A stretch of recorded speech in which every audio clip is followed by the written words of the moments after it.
Bienvenue sur ma chaîne. Cette playlist est dédiée au désenfumage des bâtiments. Dans cette première vidéo, nous allons découvrir les principes fondamentaux et les exigences réglementaires indispensables pour garantir la sécurité incendie dans les bâtiments résidentiels. Dans les vidéos suivantes, nous aborderons le désenfumage dans les autres types de bâtiments, notamment les ERT, les ERP et les IGH. En effet, dans un incendie, le danger principal est l'asphyxie. L'évacuation de la fumée est donc une condition vitale. Mais pour que cette évacuation soit efficace, il faut d'abord définir le périmètre d'application du système. Ce périmètre dépend directement de la famille du bâtiment. Selon les cas, le désenfumage peut concerner uniquement les escaliers ou s'étendre aux circulations horizontales. Pour la deuxième famille collective et la troisième famille A, le désenfumage concerne les escaliers. Pour la troisième famille B et la quatrième famille, il s'étend aux circulations horizontales. Une fois ce cadre défini, la performance du système repose sur son élément structurel principal, les conduits. Qu'ils soient collectifs ou de type shunt, les conduits doivent respecter des règles strictes de dimensionnement. Ils doivent assurer une section libre minimale de 20 décimètres², un raccordement horizontal ne dépassant pas 2 mètres et le rapport entre la grande section et la petite section inférieur à 2. Mais au-delà de leur section, c'est surtout leur comportement. Ils doivent être incombustibles et présenter une résistance au feu d'1 demi-heure pour la troisième famille et d'1 heure pour la quatrième famille. Enfin, le débit de fuite total doit rester inférieur à 50% de la somme des débits exigés aux bouches. Ce sont sur ces conduits que se raccordent les éléments visibles du système, les bouches d'extraction et les amenées d'air neuf. Pour garantir une évacuation efficace des fumées, le débouché à l'air libre est un point essentiel du système de désenfumage. L'emplacement des exutoires ou des conduits en toiture doit être soigneusement étudié afin d'éviter que les fumées ne soient rabattues par des obstacles voisins comme des acrotères, murs ou bâtiments adjacents. La règle est simple et repose sur une relation directe entre la distance et la hauteur de l'obstacle.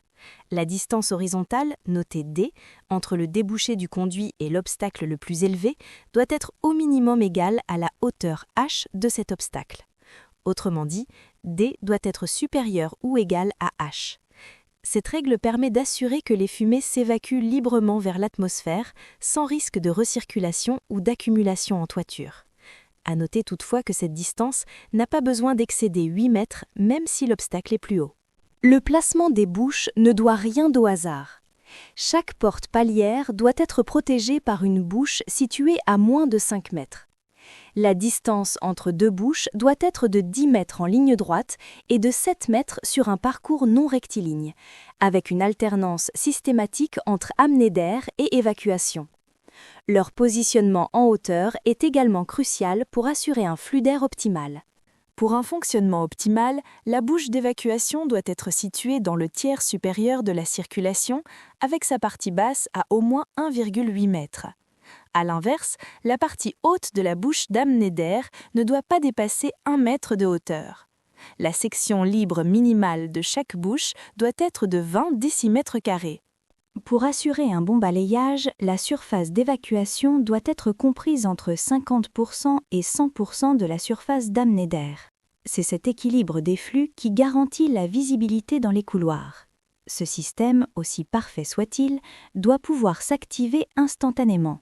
La manœuvre des volets de désenfumage est commandée soit par des détecteurs de fumée installés dans l'axe des circulations, soit par des déclencheurs manuels situés à l'intérieur de la cage d'escalier.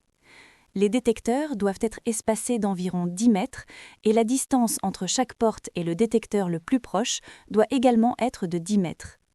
Un point important à souligner, le déclenchement du désenfumage à un étage bloque l'ouverture des volets aux autres niveaux afin de limiter la propagation des fumées.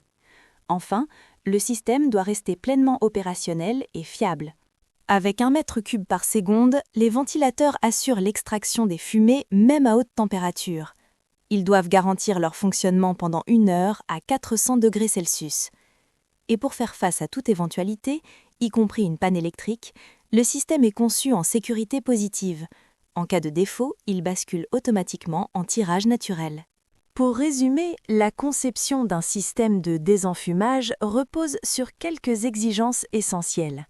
Les conduits et les bouches d'amener et d'évacuation doivent présenter une section libre minimale de 20 décimètres carrés, avec des raccordements horizontaux limités à 2 mètres.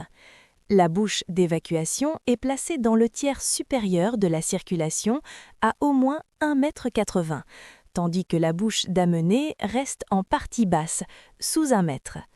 Les détecteurs sont positionnés à moins de 10 mètres des portes et l'extraction mécanique doit garantir un débit d'1 mètre cube par seconde, avec une tenue au feu d'1 heure à 400 degrés. Le respect de ces règles assure un système fiable, conforme et surtout protecteur pour les occupants. Merci pour votre attention, n'hésitez pas à poser vos questions en commentaire, abonnez-vous et partagez ce contenu.